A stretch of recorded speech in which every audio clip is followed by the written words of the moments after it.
Hello students, एक बार फिर आपका स्वागत है आपके अपने YouTube चैनल AK क्लासेस पर। प्यारे बच्चों, इससे लास्ट वीडियो के अंदर हम आपको क्लास 12 का चैप्टर नंबर 7 समाकलन की एक्सरसाइज 7.5 के क्वेश्चन नंबर 11 तक बच्चों हम कंप्लीट करा चुके थे।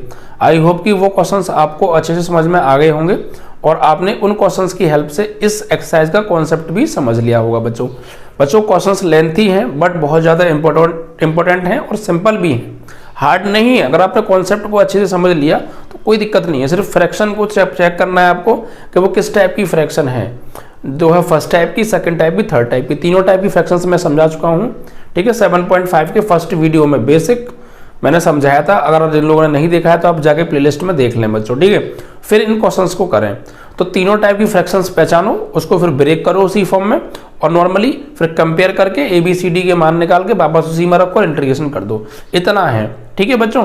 अगर A और B आ रहे हैं तो सवाल छोटा हो जाएगा, अगर C और D और आ गया थोड़ा सवाल बड़ा हो जाता है, बस इतना होता है। बाकी कॉन्सेप्ट हर सवाल का सेम है। तो बच्चों कॉन्सेप्ट पर फोकस किया करो और कॉन्सेप्ट आप कम समझोगे। देखो अगर आपने कॉन्सेप्ट समझ लिया ना तो फिर आपको कोई दिक्कत नहीं आने वाली है, क्योंकि एक एक्सरसाइज में भाई, इस एक्सरसाइज में जो सवाल हैं वो आपके 22-23 सवाल हैं बच्चों। तो 22-23 सवाल तो रटोगे नहीं, रट्टा तो है ही, मानना ही नहीं बिल्कुल मैथ में कभी भी।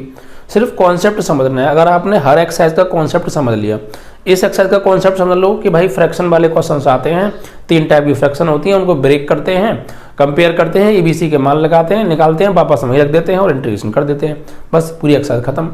ये कॉन्सेप्ट याद रखो। कॉन्सेप्ट याद रखेंगे तो पूरी किताब आपको अच्छे से माइंड में फीड हो जाएगी। अगर आपने कॉन्सेप्ट ना याद करके क्वेश्चंस को याद रखा तो भाई वो तो पॉसिबल नहीं है, बिकॉज इतने सारे क्वेश्चंस हैं, आप कैसे याद करेंगे। तो कॉन्सेप्ट पे फोकस ज़्यादा किया करो, क्या तरीका है।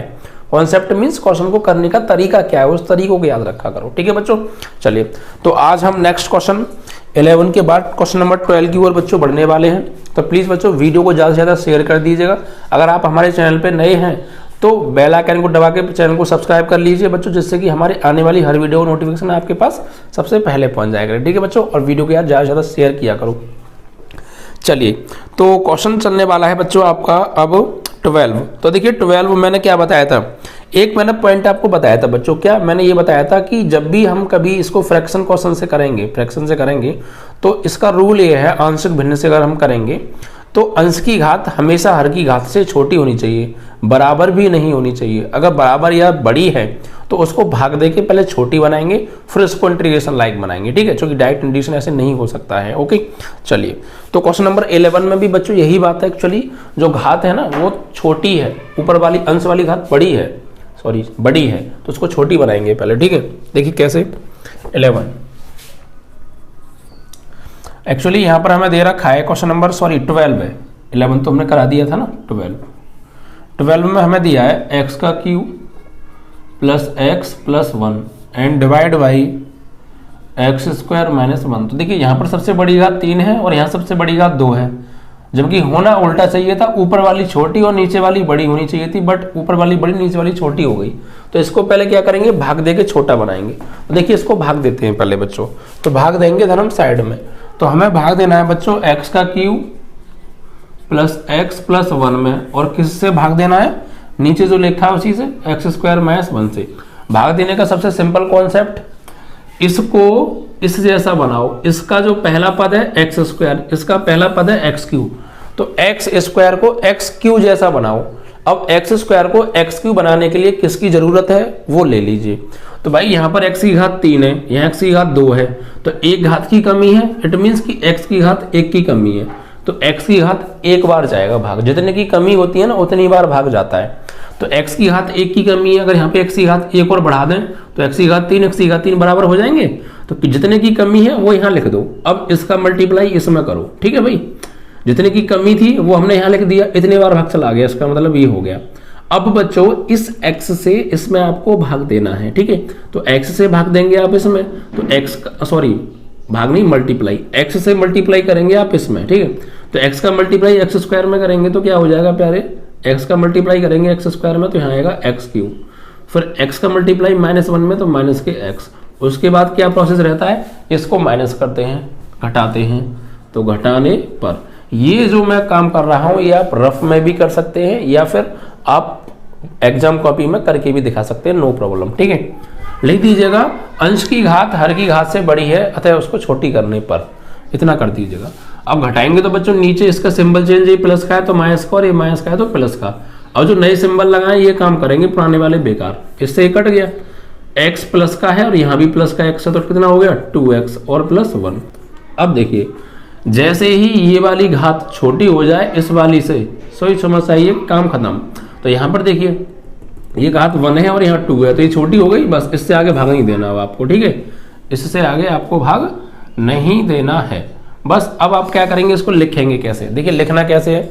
ये भागफल होता है सब जानते हैं, ये शेषफल होता है सब जानते हैं, ये भाजक होता है ये सब जानते हैं, ये भाज्य होता है सब जानते हैं, ठीक है। अब लिखेंगे कैसे, भागफल प्लस शेषफल, भागफल प्लस शेषफल बटे भाजक। भाई ये कहाँ था, ये नीचे था तो ये तो नीचे ही रहेगा, इसका कुछ नहीं हो सकता। एक्स स्क्वायर माइनस 1 यहाँ भी बटे में था, यहाँ भी अब लिखेंगे तब भी बटे में रहेगा, ये प्लस होगा और इसके बटे में इसको लिखेंगे, क्लियर। यानी इसको अब हम कैसे लिखेंगे, सबसे पहले भागफल यानी x प्लस फिर शेषफल कितना है भाई 2x प्लस 1 और बटे में जो है वही लिखा जाएगा एक्स स्क्वायर माइनस 1। कोई दिक्कत, घात छोटी हो गई, यहाँ देखो बड़ी हो गई, ये छोटी हो गई। तो ये भाग देके अंश की घात को हर की घात से छोटे बनाने का तरीका है, समझ में आया। कोई भी सवाल अगर आपके सामने आ जाए और आप उसको आंशिक भिन्न से कर रहे हैं तो इसका मतलब पहले ये है कि आप उसको घात को छोटी करेंगे भाग देकर, क्लियर। आगे बढ़ते हैं बच्चों।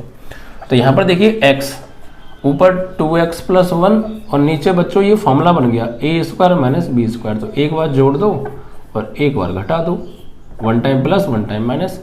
अब देखिए ये इसका तो इंटीग्रेशन आराम से हो जाएगा, ये आंशिक भिन्न में ब्रेक कर लीजिए आप, इसको किस में ब्रेक कर लीजिए, आंशिक भिन्न में, ठीक है। तो आप यहाँ पर लिखेंगे, इसको आप समीकरण नंबर 1 डाल दीजिएगा और यहाँ पर आप लिखेंगे आंशिक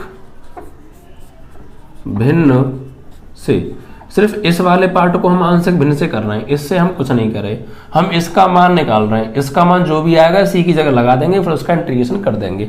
इज दैट क्लियर? ओके, चलिए। तो यहाँ पर देखिए 2x plus 1 upon x plus 1 और x माइनस 1। अब इसको तोड़ेंगे कैसे, तो ये फर्स्ट टाइप की फ्रैक्शन है तो इसको a अपॉन x प्लस 1, ठीक है, plus b upon x minus 1। वैसे मैं करा चुका हूँ और आप इसको कर भी सकते हैं, लेकिन चलो मैं करा देता हूँ, क्योंकि यहाँ से थोड़ा सा ही चेंज था, बस इतना ही चेंज था। उसके बाद इस सवाल पीछे जैसा बन गया बिल्कुल। तो यहाँ पर आप देखिए 2x प्लस 1 और ये x प्लस 1 और ये x माइनस 1। इधर बच्चों एलसीएम लेंगे तो एलसीएम क्या आएगा, x प्लस 1 और x माइनस 1, ठीक है। अब इससे भाग देंगे तो इसमें ये कट जाएगा, सेम सेम कट जाते हैं। इसका मल्टीप्लाई करेंगे a में, तो भाई a में गुणा होगा इससे, भाई इससे ये कट गया, इसका गुणा a में करिए तो a का x में ax डायरेक्ट कर लेते हैं। अब तो हम सीख गए a का माइनस 1 में माइनस a, फिर प्लस इससे भाग देंगे, ये कट जाएगा। x प्लस 1 का मल्टीप्लाई b में करेंगे तो b का x में होगा bx और b का 1 में होगा b, इससे ये कट गया, ठीक है। इसको आप समीकरण नंबर 2 बना दीजिएगा। अब इसके बाद यहाँ पे तुलना करेंगे, हम क्या करेंगे, तुलना क्या, सबसे बड़ी घात क्या है x, तो x के गुणांकों की तुलना कर लीजिए भाई। तो x का गुणांक क्या है प्यारे, यहाँ पर 2 है और इधर x का गुणांक क्या है, a है और प्लस b है। इसको समीकरण नंबर 3 बना दीजिए। अचर पदों की तुलना करो, अचर पदों की तुलना करने पर, तो अचर पदों की तुलना करेंगे प्यारे, तो अचर पद क्या है 1 है और इधर अचर पद क्या है माइनस a प्लस b है।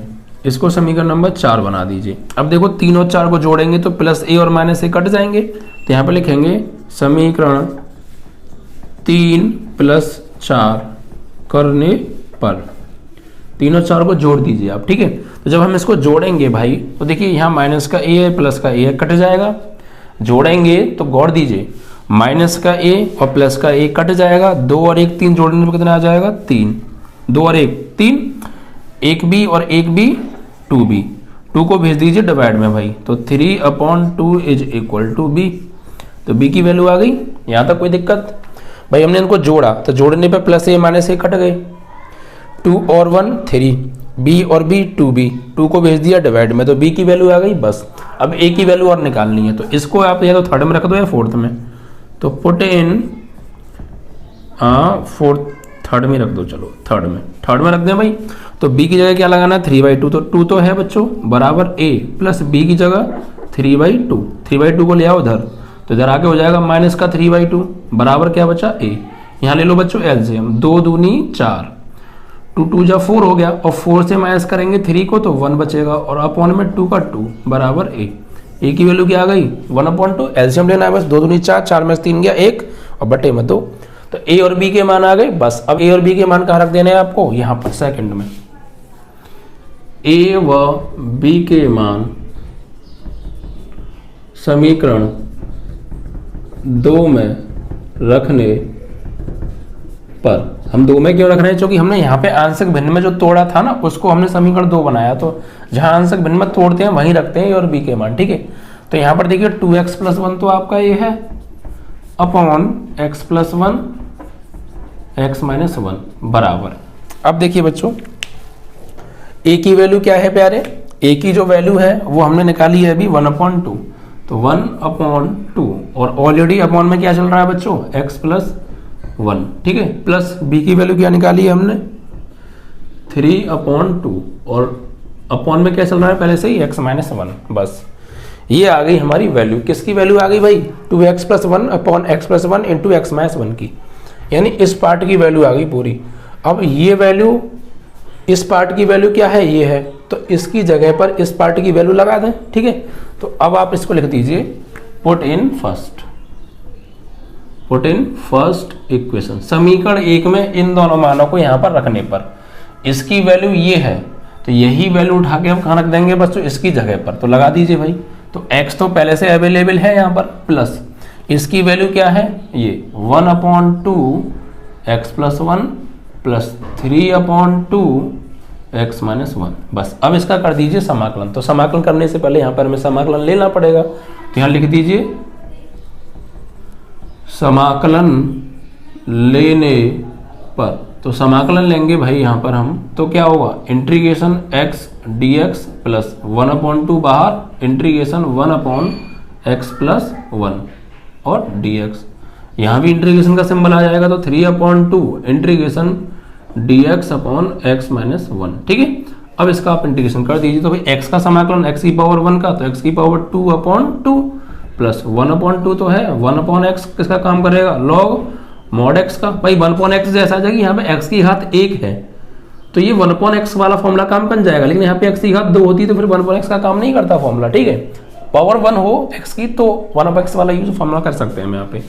ये 3/2 है भाई, यहाँ होगा log modulus x - 1 and plus c, this is your answer, ठीक है।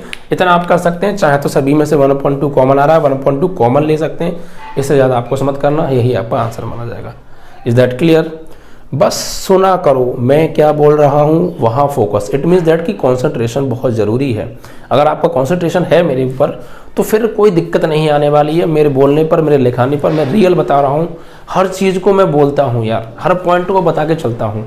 अदर यूट्यूब चैनल पर आप जाएंगे तो वहाँ पर इन छोटी मोटी चीज़ों को तो बोलते भी नहीं है, लेकिन मैं हर चीज़ को, जो कि हर लेवल का बच्चों ऑनलाइन पढ़ता है। आप कुछ बच्चे ऐसे होते हैं जो छोटी बातों को 2 मिनट में समझ जाते हैं, कुछ बच्चे बेचारे कमज़ोर हैं, नहीं पढ़ पाए हैं किसी कारणवश, तो उनका क्या हक नहीं बनता पढ़ने का, उनका भी बनता है ना। तो हमारा चाहे 5 मिनट एक्स्ट्रा चली जाए, लेकिन हमारी जो कोशिश रहती है वो यही रहती है कि जितने लोग हमारा चैनल देख रहे हैं उसमें से कोई भी बच्चा ऐसा ना हो कि उसको ये लगे कि शायद कमज़ोर बच्चों के लिए कुछ हिसाब से नहीं पढ़ाया। हम सभी को लेवल लेके चलते हैं, 2 मिनट एक्स्ट्रा ले लीजिए। देखिए सिर्फ टाइम पास नहीं पढ़ना है, सिर्फ हमको एग्ज़ाम ही क्वालिफाई नहीं करना है, हमें आगे तक के लिए अच्छे से पढ़ के चलना है, जिससे हम आगे जाके दिक्कत ना हो हमें। तो हर चीज़ को लेके चलिए, चाहे 5 मिनट लग जाए नो प्रॉब्लम, बट हर चीज़ को बहुत अच्छे से समझिए, ठीक है, जिससे कि आप अच्छे दूसरे को भी किसी अच्छे से समझा सकें बच्चों। ओके, तो आपका ये क्वेश्चन कंप्लीट हो गया। तो ये क्वेश्चन आपका बच्चों कंप्लीट, आई होप कि आपको ये समझ में आया होगा क्वेश्चन नंबर 12, ठीक है। तो इसमें नया क्या था, नया सिर्फ इतना ही था कि अंश की घात जो है, अंश की घात बच्चों बड़ी थी, क्या थी, बड़ी थी, उसको हमें भाग देकर छोटा बनाना था, उसके बाद तो ये पीछे का सवाल बन गया था, ठीक है। तो आप कर लेंगे। चलिए अब बढ़ते हैं बच्चों नेक्स्ट क्वेश्चन की ओर। 12 के बाद देखिए 13 बच्चों आप स्वयं करेंगे। क्यों करेंगे स्वयं, उसका रीजन है क्योंकि बच्चों ये क्वेश्चन मैं करा चुका हूँ इस टाइप का। जो 13 क्वेश्चन है अगर आप देखा तो सेम टू सेम वो 7 क्वेश्चन की तरह है। किस क्वेश्चन की तरह है, 7 की तरह बिल्कुल। देखिए यहाँ पर मैं इसको ब्रेक कर देता हूँ बस 13 क्वेश्चन को, ठीक है। जो 13 क्वेश्चन है ये आंशिक भिन्न में बस आपको ब्रेक करना है। 2/x - 1 सॉरी 1 - x 2 ये 1 - x है बच्चों।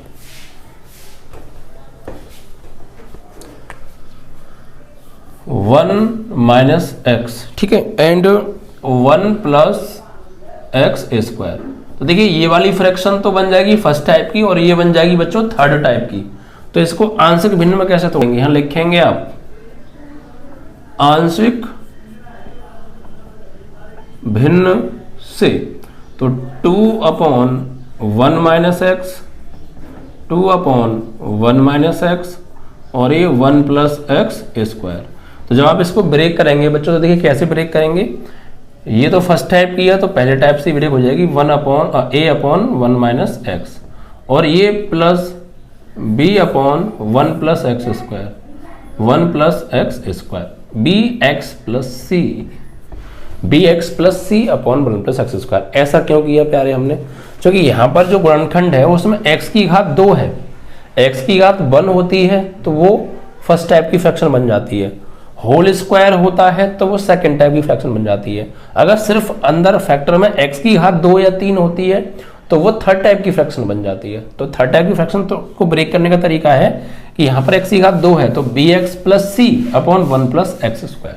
ऐसे आप इसको ब्रेक करेंगे। अब कुछ नहीं करना, एलसीएम लेना है, गुणा करना है, कंपेयर करना है, उसके बाद ABC के मान निकाल के वापस यहीं लगा देना है और हमारा आंसर आ जाना है। आई होप कि आप इसे कर लेंगे, ठीक है। चलिए तो ये क्वेश्चन नंबर 13 आपका हो जाएगा। 14 भी देखिए आप खुद करेंगे। 14 कैसे करेंगे, देखिए ऐसे मैं बता रहा हूँ। 14 को मैं ब्रेक कर देता हूँ बच्चों। 3x - 1 अगर ना आए तो कमेंट में लिख दीजिएगा, मैं करा दूंगा, ऐसी कोई दिक्कत नहीं। लेकिन अगर आपने पहले क्वेश्चन से लेके अभी तक के सारे क्वेश्चन किए हैं तो फिर आपको समस्या नहीं जाएगी, क्योंकि आप देखते ही पहचान जाएंगे कौन सी टाइप की फ्रैक्शन है। देखिए कैसे, 3x - 1 अपॉन x + 2 का होल स्क्वायर है। तो बच्चों सबसे पहले इसे आंशिक भिन्न में आप तोड़ेंगे तो कैसे तोड़ेंगे, ये होल स्क्वायर सेकेंड टाइप की फ्रैक्शन है तो a/x + 2 और प्लस b/x + 2 का होल स्क्वायर, बस टूट गई। ऐसे आपको करना है। अब यहाँ पे एलसीएम लेंगे, ए बी के मान निकालेंगे और लगा देंगे, आपका आंसर आ जाएगा, ठीक है। तो 14 क्वेश्चन भी आई होप कि आप कर लेंगे। 15 क्वेश्चन मैं कराऊंगा, ठीक है। और देखिए अगर मैंने ये छोड़े भी हैं तो ये अब जो मैं क्वेश्चन कराने जा रहा हूँ उसके अंदर आ जाएंगे सभी, और पीछे के किए तो आप वैसे इन्हें कर ही लेंगे, ठीक है। और फिर भी कोई समस्या हो तो आप कमेंट में लिख दीजिएगा बाकायदा। तो 13, 14 आप स्वयं करेंगे, ठीक है। और जो बच्चे हमसे रेगुलर पढ़ रहे हैं ना, तो हम ऐसे 1-2 क्वेश्चन अब छोड़ रहे हैं ना, तो ये क्वेश्चन तो बच्चे खुद ही कर लेते हैं जो बच्चे रेगुलर कर रहे हैं। और जो नया वीडियो देख रहे हैं वो पहले वीडियो को शुरू से देखें, पिछली इस एक्सरसाइज के सारे क्वेश्चन को समझें फिर करें, ठीक है, जिससे कि आपके कॉन्सेप्ट दिमाग में घुस जाए। अब देखिए 14 क्वेश्चन क्या है। 15 में बच्चों क्या है, 1/x⁴ - 1 ये क्वेश्चन है बच्चों। तो एक्चुअली यहाँ पर पावर 4 आई है, अभी तक पावर 4 नहीं आई है बच्चों। यही क्वेश्चन एक ऐसा है जिसमें 4 आई है, लेकिन बहुत सिंपल कॉन्सेप्ट से कराऊंगा। अगर आपको फॉर्मूला याद है तो ये सवाल बिल्कुल मैं तोड़ के ऐसा बना दूंगा, बिल्कुल नॉर्मल पीछे जैसा। बस फॉर्मूला आपको याद हो। कैसे बच्चों, देखिए हम करेंगे क्या, थोड़ा सा दिमाग लगाएंगे, फॉर्मूले का यूज करेंगे। कैसे बच्चों, देखिए यहाँ पर ऊपर तो 1 है और नीचे x की घात 4 है, तो x की घात 4 को x की घात 2 का स्क्वायर लिख सकते हैं क्या, हम लिख सकते हैं या नहीं लिख सकते, बिल्कुल लिख सकते हैं। x की घात 4 को x की घात 2 का 2 यानी x की घात 2 लिख सकते हैं, क्योंकि 2 दूनी 4। और यहाँ -1 है, अगर मैं 1 के ऊपर स्क्वायर लगा लूँ अपनी तरफ से तो कोई प्रॉब्लम नहीं है, क्योंकि 1 का स्क्वायर 1 ही होता है, बस हमारा फॉर्मूला बन जाएगा। अब आप गौर दीजिए, जो ब्रैकेट के अंदर वैल्यू लिखी है उसको अपने मन में a मानो, इसको b मानो, तो a का स्क्वायर माइनस b का स्क्वायर, एक बार जोड़ दें एक बार घटा दें, a + b × a - b formula बन गया नहीं बन गया, तो बस फॉर्मूला अप्लाई कर दीजिए। तो एक तो ए का स्क्वायर, ए स्क्वायर माइनस बी का स्क्वायर, तो ए प्लस बी इंटू ए माइनस बी। तो ए क्या काम करेगा यहाँ पे जो ब्रैकेट में है, ए प्लस बी और ए माइनस बी। ठीक है, ए की जगह क्या लगाना है, एक्स स्क्वायर, और बी की जगह 1 लगाना है। तो एक बार जोड़ दिया, एक बार घटा दिया। अब देखिए फिर गौर दीजिए, ये सवाल जो बन गया, ये बन गया थर्ड टाइप की फ्रैक्शन का।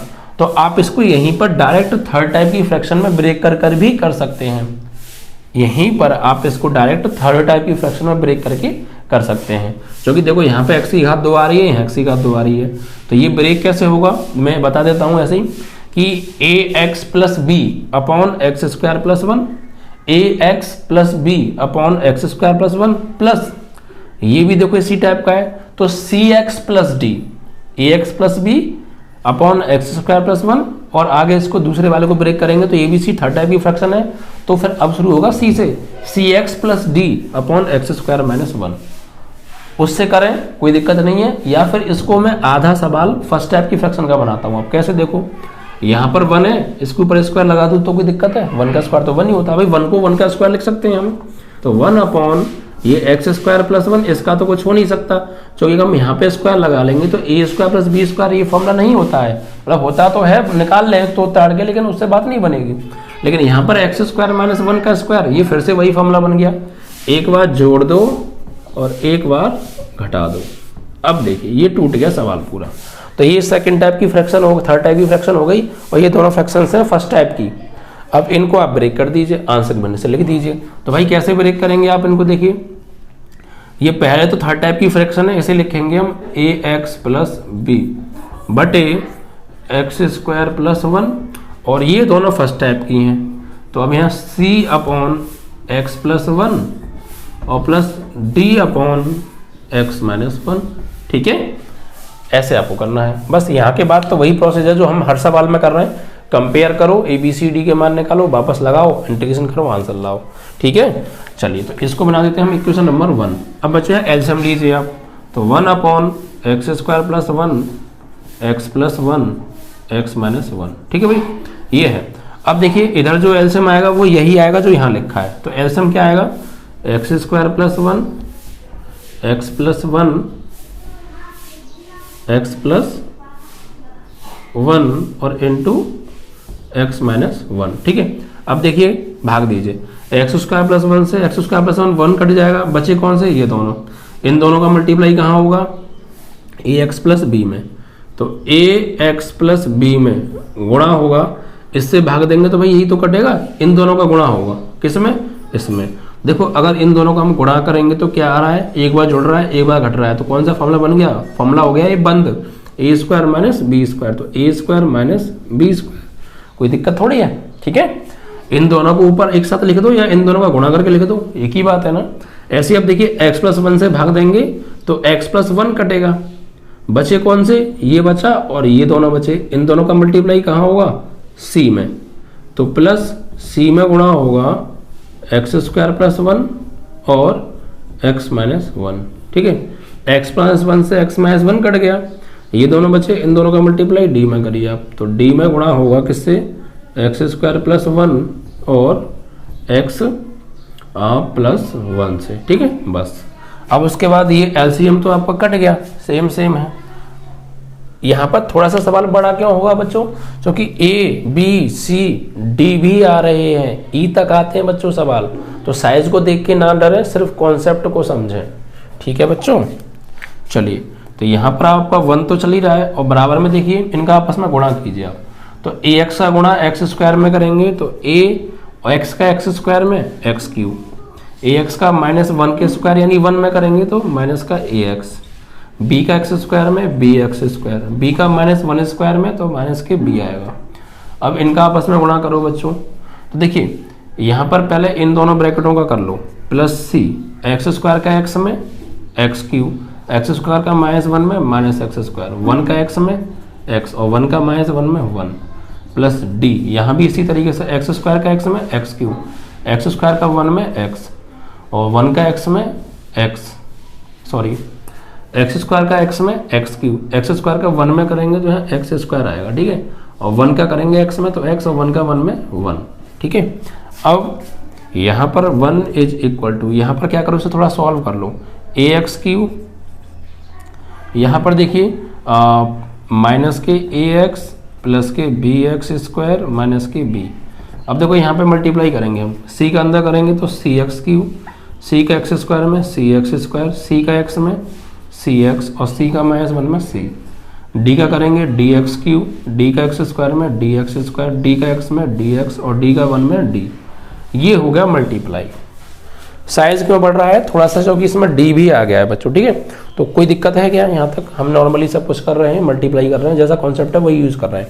अब यहाँ पे तुलना करके ए बी सी डी के मान निकालें। तुलना कैसे करते हैं, सबसे बड़ी घात देखो एक्स की कितनी है 3, तो पहले 3 की तुलना करेंगे, एक्स की घात 3 की, फिर एक्स की घात 2 की, फिर एक्स की घात 1 की, फिर अचर पद की, घात घटती जाती है, ऐसे तुलना करेंगे हम, ठीक है। तो यहाँ पर आप करेंगे सबसे पहले एक्स की घात 3 के गुणांकों की तुलना, यहाँ से समीकरण बनेंगी, उनकी हेल्प से ए बी सी डी के मान निकालेंगे। तो भाई तुलना करेंगे तो इधर तो एक्स का क्यू कोई है ही नहीं, तो क्या हो जाएगा 0। इधर एक्स का क्यू कौन है, देखो एक तो ए है, एक्स का क्यू, एक्स के क्यू के गुणांकों को लेंगे सिर्फ ए, और यहाँ प्लस सी और प्लस डी, समीकरण नंबर 2, ठीक है। फिर उसके बाद एक्स स्क्वायर के गुणांकों की तुलना करेंगे भाई।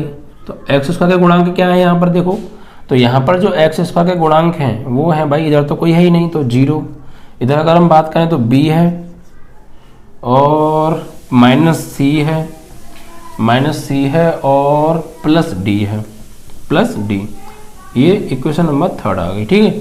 अब इसके बाद अचर पद उसकी x का स्क्वायर हो गया, अब x के गुणांकों की तुलना, ठीक है भाई। तो x के गुणांकों की तुलना करेंगे तो x का गुणांक इधर भी कुछ नहीं है, तो क्या हो जाएगा 0, और बराबर में क्या है x minus A plus C and plus D, equation number 4। फिर अचर पदों की तुलना कर लीजिए, तो अचर पद इधर तो 1 है भाई, इधर अचर पद क्या है minus B minus C plus D, ठीक है। ये 5th इक्वेशन। बस 5 समीकरण यहाँ पे बनी, मतलब 4 बन गई, 2 3 4 5। इन चारों को हेल्प करके ए बी सी डी के मान हमें निकालने हैं। अब वो कैसे निकालेंगे वो आपके डिपेंड करता है दिमाग के ऊपर। आप किन्हीं भी 2 इक्वेशंस को लो, सॉल्व करो, वहां से कुछ काट पीट करने की सोचो माइंड में, ठीक है। देखिए यहाँ पर अगर आप गौर दें,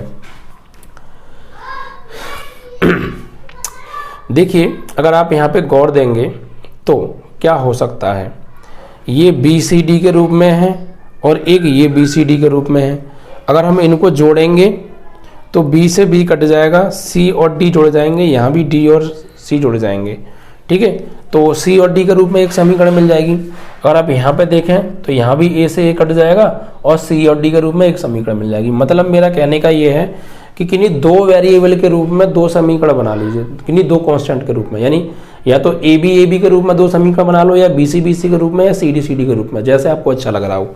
तो मुझे ऐसा क्यों लग रहा है, देखिए अगर मैं यहाँ पर 1 को ले लूँ और 2 को ले लूँ और 4 को ले लूँ, समीकरण 2 और समीकरण 4 को अगर मैं जोड़ूंगा आपस में, तो देखिए ए से ए कट जाएगा, क्योंकि यहाँ माइनस का है या प्लस का है। सी और डी के रूप में एक समीकरण मिलेगी मुझे।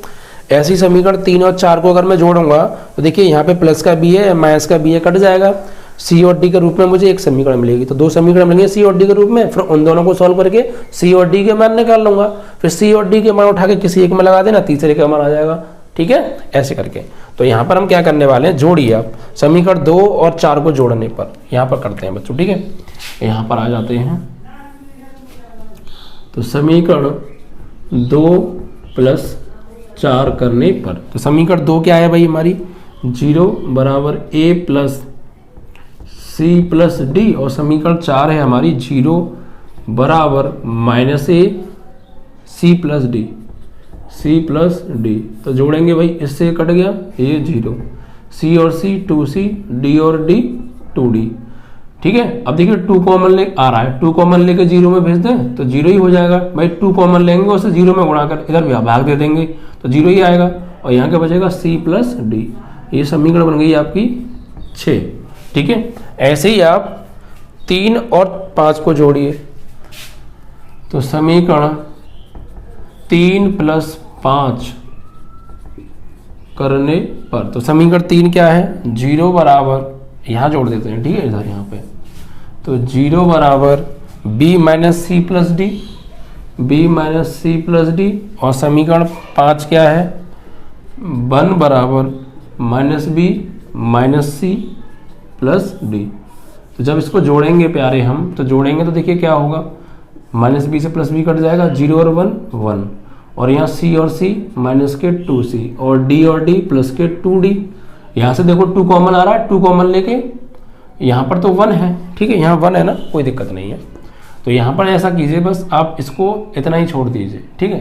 ये हो गई आपकी समीकरण नंबर 7, ठीक है। बस अब आपको क्या करना है, समीकरण जो नई 2 समीकरण बनी है अभी, समीकरण 6 और समीकरण 7, इन दोनों को देखो अगर हम जोड़ दें, लेकिन यहाँ पर माइनस के 2c है और यहाँ प्लस का c है, अगर यहाँ 2c बन जाए तो प्लस 2c और माइनस 2c कट जाएंगे और d का मान निकल आएगा आराम से।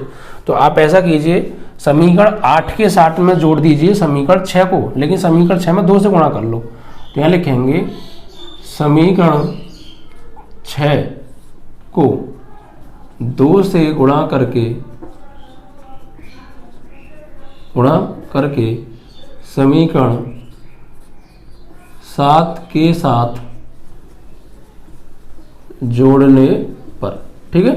तो भाई यहाँ पर आप गुणा कीजिए सभी में 2 से, और इसके साथ जोड़ दीजिए, तो ये कितनी है, 1 is equal to minus 2c plus D, minus 2c plus 2d, और इसमें 2 से गुणा करके लिखो, तो 2 से गुणा 0 में करेंगे तो 0 आएगा, 2 से गुणा करेंगे तो 2c आएगा, 2 से गुणा करेंगे तो 2d आएगा। जोड़ेंगे प्यारे तो इससे तो ये कट गया, 0 और 1 1, 2d कितना बचा, 4d, 4 को भेज दो बटे में, तो यहाँ से d की वैल्यू आ जाएगी 1/4, 1/4, ठीक है। कोई दिक्कत भाई, 4 को बटे में भेज दिया तो 1/4 किसकी वैल्यू आ गई, d की, बस d की वैल्यू आ गई। अब c की भी वैल्यू आ जाएगी, सब वैल्यू आ जाएंगी। अब देखो क्या करेंगे आप, सवाल में ये ABCD का मान निकालना, इस सवाल में यही मेन है, बाकी तो बहुत सिंपल सवाल है। बस मेन क्या है, ABCD के मान हम कैसे निकालेंगे। अगर आपने 10th और 11th अच्छे से पढ़ रखी है तो फिर कोई समस्या नहीं आ रही होगी। 2 समीकरणों को सॉल्व करना हमने 10th 11th में बहुत अच्छे से सीखा है बच्चों, ठीक है। तो अब देखिए D की वैल्यू 1/4 आ गई। अब इस D की वैल्यू 1/4 को या तो यहाँ लगा दो या यहाँ लगा दो, C का मान मिल जाएगा, तो 6 में लगा दो, आसान पड़ेगा, ठीक है। तो पुट इन 6 D का मान समीकरण 6 में लगाओ यहाँ पर, तो 0 तो है बराबर C और प्लस D की वैल्यू 1/4, 1/4 को लेफ्ट में लेके आएंगे तो माइनस के 1/4 बराबर C। तो C की वैल्यू क्या आ गई प्यारे, माइनस के 1/4, तो D की वैल्यू भी आ गई, C की वैल्यू भी आ गई, बस A और B के मान रह गए। तो अब हम क्या करेंगे, देखिए ऐसी समीकरण में D और C के मान लगाओ, उसमें D और C आ रहे हों और एक और कोई आ रहा हो, A और B में से कोई भी एक, तो कहीं भी लगा दो भाई। समीकरण 2 में लगा दो, C की जगह C का मान, D की जगह D का मान, A का मान आ जाएगा। यहाँ लगा दो, C की जगह C का मान, D की जगह D का मान, B का मान आ जाएगा। जहाँ तुम्हारा मन करे, C की जगह C का मान, D की जगह D का मान, A का मान आ जाएगा। C की जगह C का मान, D की जगह D का मान, B का मान आ जाएगा। किसी में भी लगा दो, जहाँ आसान पड़े वहाँ लगाओ। तो मैं सोच रहा हूँ कि यहाँ लगा दें समीकरण 2 में, कोई दिक्कत। तो अब यहाँ पर हमें जगह की शॉर्टेज होने वाली है प्यारे, ठीक है। तो यहाँ पर हम लिखेंगे, तो यहाँ पर लिखेंगे C व D के मान समीकरण 1 में रखने पर, समीकरण 1 में नहीं, सॉरी, समीकरण 2 में, समीकरण 2 में, ठीक है। तो लगाइए भाई, 0 बराबर A प्लस C की वैल्यू कितनी है, तो C की वैल्यू है भाई माइनस के 1/4, तो ये माइनस हो जाएगा, फिर माइनस के 1/4, और D की वैल्यू प्लस के 1/4, इससे ये कट गया, तो A की वैल्यू क्या आ गई बच्चों, 0 आ गई, A की वैल्यू 0 आ गई, कोई दिक्कत।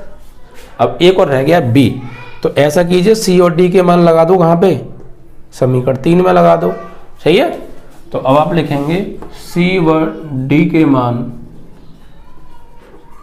समीकरण 3 में रखने पर, तो समीकरण 3 क्या है, ये वाली, तो 0 बराबर b माइनस सी की जगह सी की वैल्यू, तो सी की वैल्यू है बच्चों, देखो सी की वैल्यू है माइनस के 1/4, सी की वैल्यू क्या है, माइनस के 1/4, और यहाँ लगाएंगे तो 1 माइनस पहले से आ रहा है, तो माइनस का 1/4 और 1 माइनस पहले से, तो प्लस का 1/4 हो जाएगा, तो प्लस का 1/4, और प्लस डी की जगह डी की वैल्यू कितनी है, प्लस के 1/4, तो प्लस का 1/4, तो 0 बराबर b 1/4 और 1/4 जोड़ के हो गया 2/4, या आप एल्सियम ले लीजिएगा, यही आएगा, 2 एकम 2, 2 दूनी 4, तो 0 बराबर b प्लस 1/2, 1/2 को ले आओ लेफ्ट में, तो माइनस के 1/2 बराबर b की वैल्यू आ गई माइनस 1/2।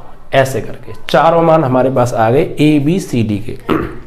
अगर थोड़ी सी भी तुम्हें दिक्कत आई हो तो वीडियो को रिपीट कीजिएगा, फिर से देखिएगा ये सारा प्रोसेस, क्योंकि मेन कहाँ से सवाल में है, सवाल में एक थोड़ा सा ही ब्रेक करना आप समझ जाएं, उसके बाद ये जो हमने ए बी सी डी के मान निकाले हैं इस कॉन्सेप्ट को, ये चीज़ मेन है इस सवाल में, बस ए बी सी डी के मान आ गए, अब तो हमारा आंसर आ ही जाएगा बहुत आसान तरीके से। ठीक है, बस तो वीडियो को रिपीट कर लेना, अगर थोड़ी सी भी दिक्कत आई बिल्कुल मत घबराना, बहुत अच्छे से क्लियर होगा। अब हमें क्या करना है बच्चों, ए बी सी डी के मान आ गए हमारे पास, बस अब ए बी सी डी के मान हमें यहाँ पे लगा देने हैं, हमारा आंसर आराम से आ जाएगा। ओके चलिए, तो अब हम क्या करेंगे, कहाँ से, समीकरण 1 में, तो यहाँ लिखेंगे हम ए बी सी व डी के मान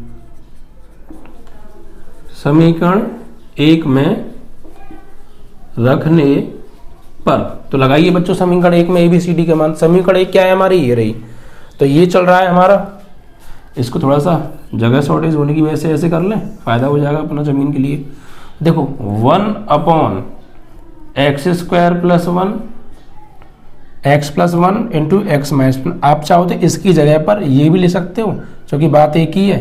ठीक है, x + 1 x माइनस 1 बराबर, देखो यहाँ पर मान लगाना, ध्यान से समझना, ए की वैल्यू जगह ए की वैल्यू, तो भाई ए की वैल्यू क्या है, ए की वैल्यू है प्यारे 0, तो यहाँ जब मैं लगाऊंगा ए की वैल्यू 0, तो 0 का गुणा x में होगा, ए की जगह 0 लगाऊंगा तो 0 का गुणा x में होगा, तो ये तो पूरा 0 हो जाएगा, बचा क्या फिर b बचा, और b की जगह फिर b की वैल्यू कितनी है, -1/2, तो यहाँ पर तो ये 0 हो जाएगा भाई।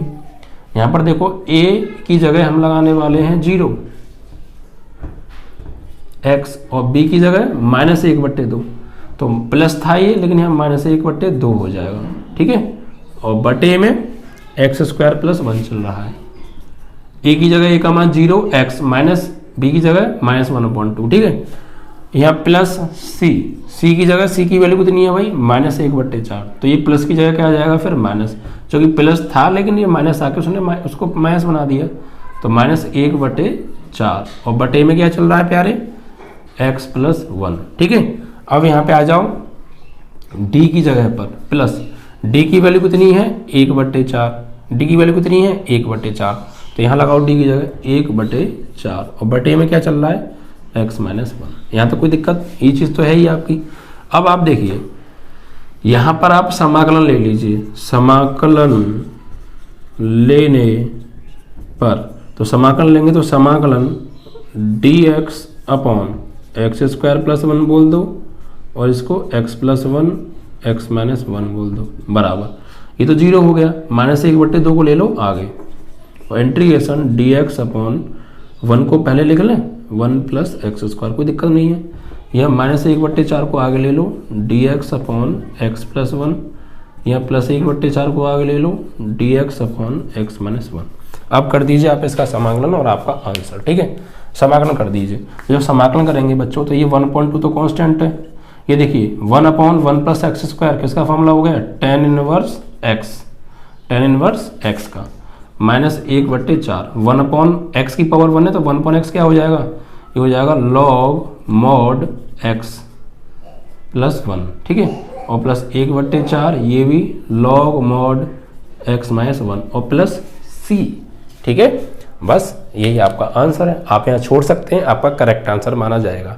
या फिर थोड़ा सा और सॉल्व हो रहा है। क्यों? क्योंकि देखो यहाँ भी 1/4, यहाँ भी 1/4, तो 1/4 कॉमन लेके ये लॉग माइनस में इनको हम डिवाइड में भी कर सकते हैं।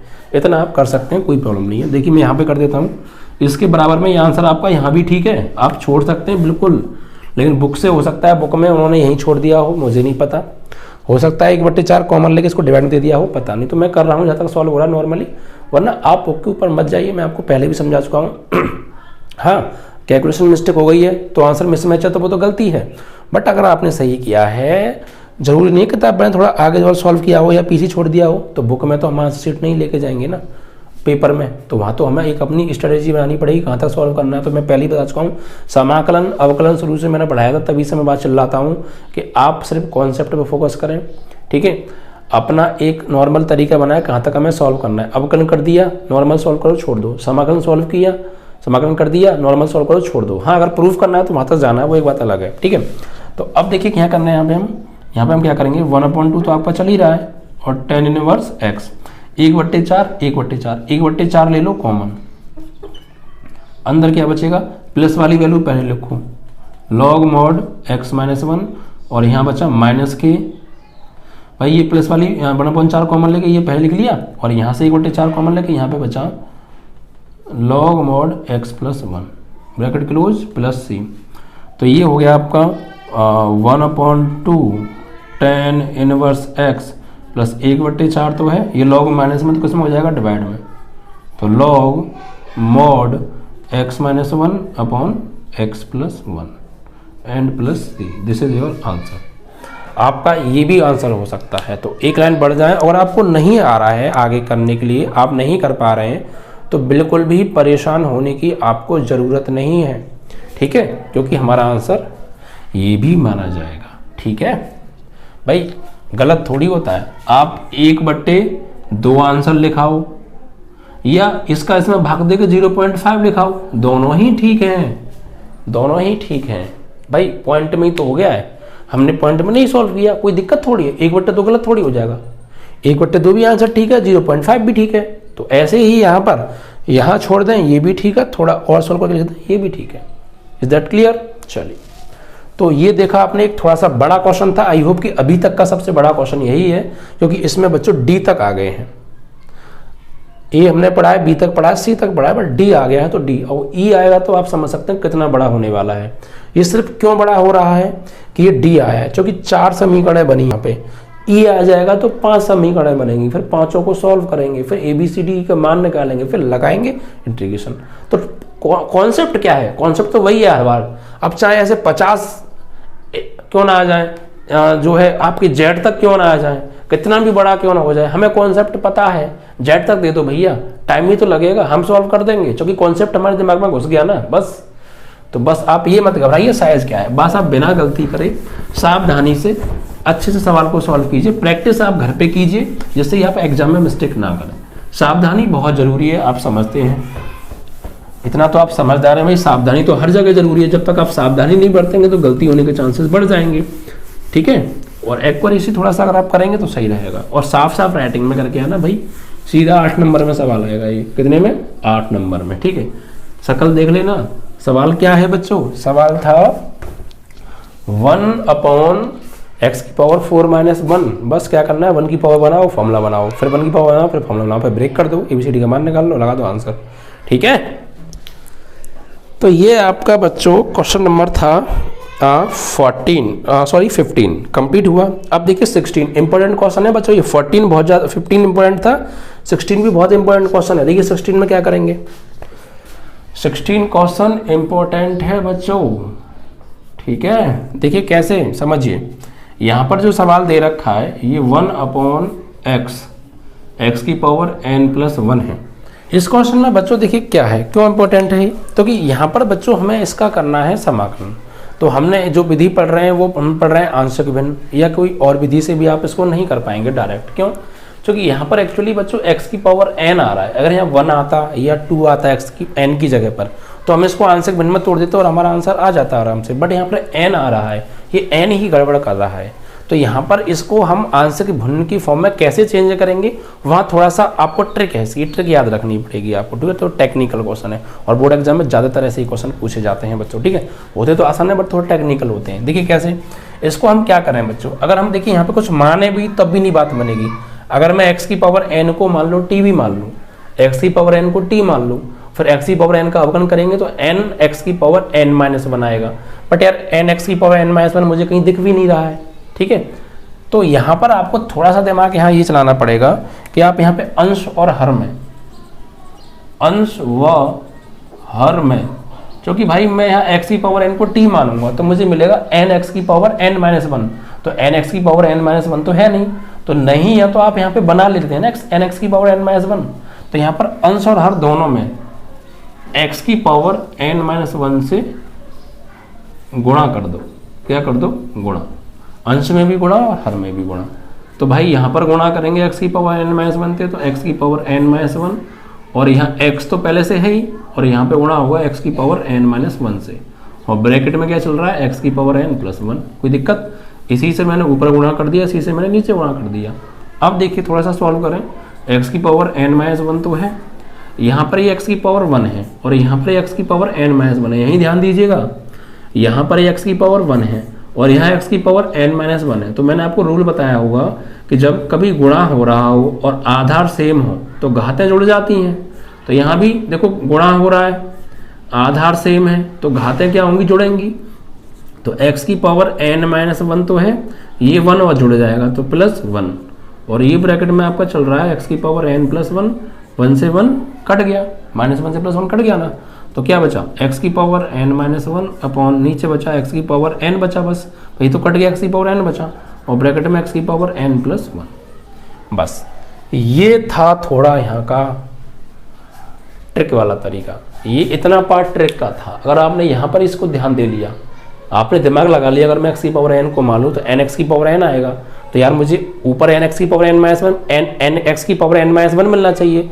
तो अब n-1 से x की पावर n-1 से ऊपर भी और नीचे भी गुणा कर दो। अब आप ऐसे नहीं कर, ऊपर चाहिए तो ऊपर ही गुणा कर दिया, नीचे नहीं करेंगे, समान व्यवहार करना है प्यारे, ठीक है। अगर आप भेदभाव करेंगे तो दिक्कत होगी। तो जहां अगर आपने ऊपर गुणा किया तो आप नीचे भी गुणा करेंगे, तभी बात बनेगी, ठीक है।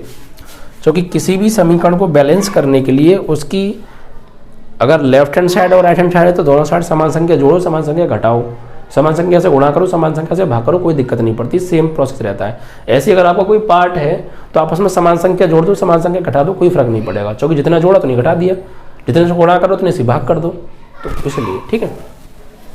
अब आप देखिए, अब आप इसको मानेंगे तो बात बन जाएगी।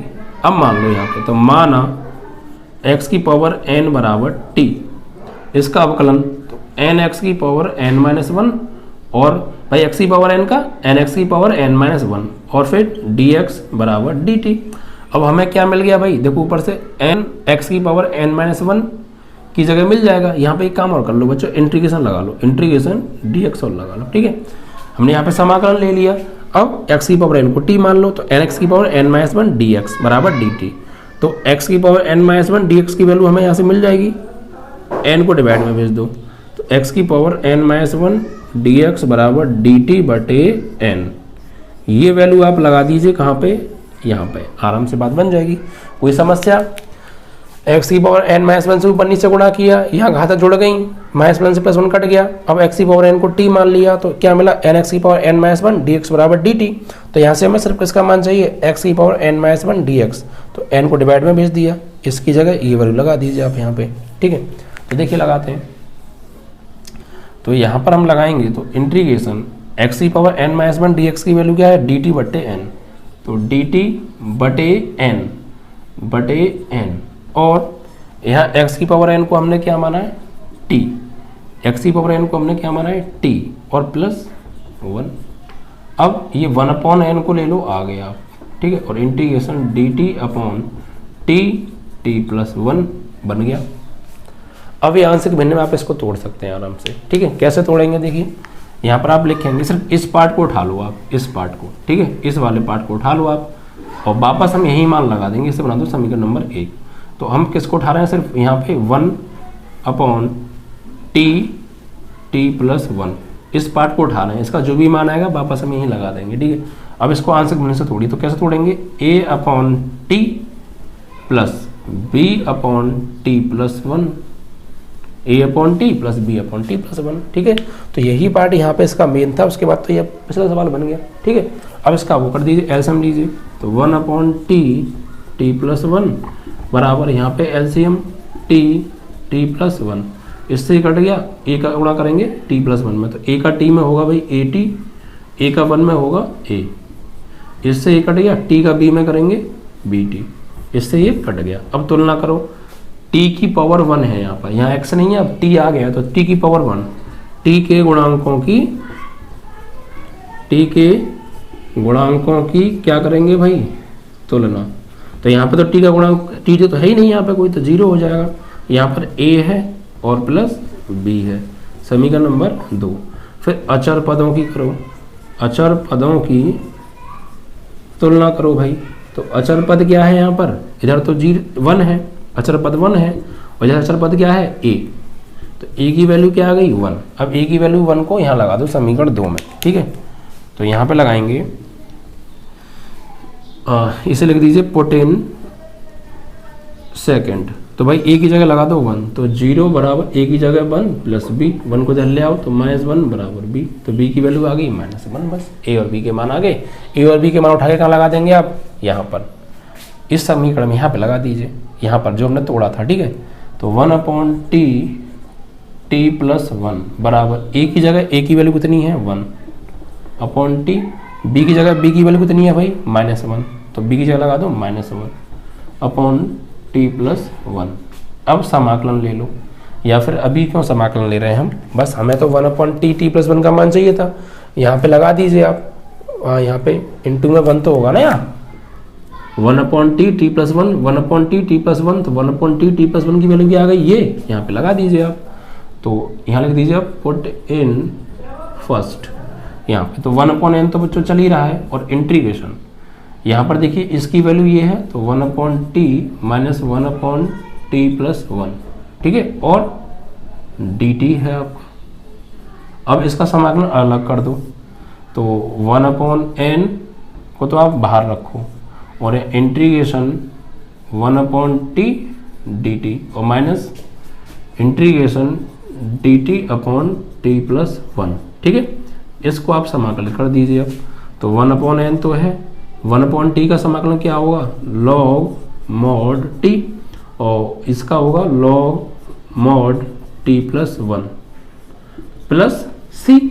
अब t का मान लगा दीजिए, क्योंकि हमने t की वैल्यू भी तो थी, या फिर आप ऐसा कर लीजिए, अभी ये माइनस में तो इसको डिवाइड में ले लो, तो 1 अपॉन एन तो है log माइनस में होता तो डिवाइड में हो जाता है, तो ये आएगा t upon T plus 1 mod में एंड प्लस c, तो 1 upon N log mod t की वैल्यू क्या है प्यारे, तो t की वैल्यू क्या है, हमने t की वैल्यू मानी थी, देखो यहाँ थी t की वैल्यू क्या मानी थी x की पावर n, क्योंकि सवाल हमारा x की फॉर्म में था तो आंसर भी x की फॉर्म में आना चाहिए, तो आप यहाँ पे t की वैल्यू लगा देंगे, क्या x की पावर n, तो x की पावर n अपॉन x की power n plus 1 and plus c, this is your answer.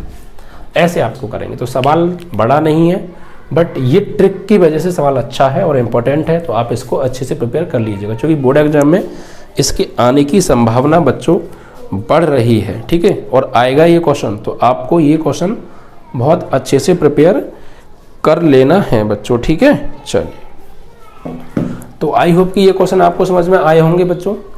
अभी कुछ क्वेश्चंस और हैं, आपकी एक्सरसाइज समाप्त हो जाएगी बच्चों, तो वीडियो को यार पूरा देखा करो, और देखिए ज़्यादा से ज़्यादा शेयर किया करो, और देखते ही लाइक कर दिया करो यार, क्योंकि इतने लोग हमारे वीडियो को देखते हैं उस हिसाब से लाइक नहीं आती है। मैं तो कह रहा हूँ उतनी ही लाइक आनी चाहिए जितने लोग देख रहे हैं, तो प्लीज़ देखते ही वीडियो को पहले लाइक करें, और 5 मिनट लगती हैं शेयर करने में। जितने भी व्हाट्सएप ग्रुप हैं आपके पास, जितने भी आपके कॉन्टैक्ट में स्टूडेंट्स हैं, सभी के साथ शेयर कीजिए बच्चों। ठीक है बच्चों, और ऐसे ही हम मेहनत करते रहेंगे, अब बस मेहनत से पढ़ते रहिए। ठीक है बच्चों, जय हिंद, जय भारत।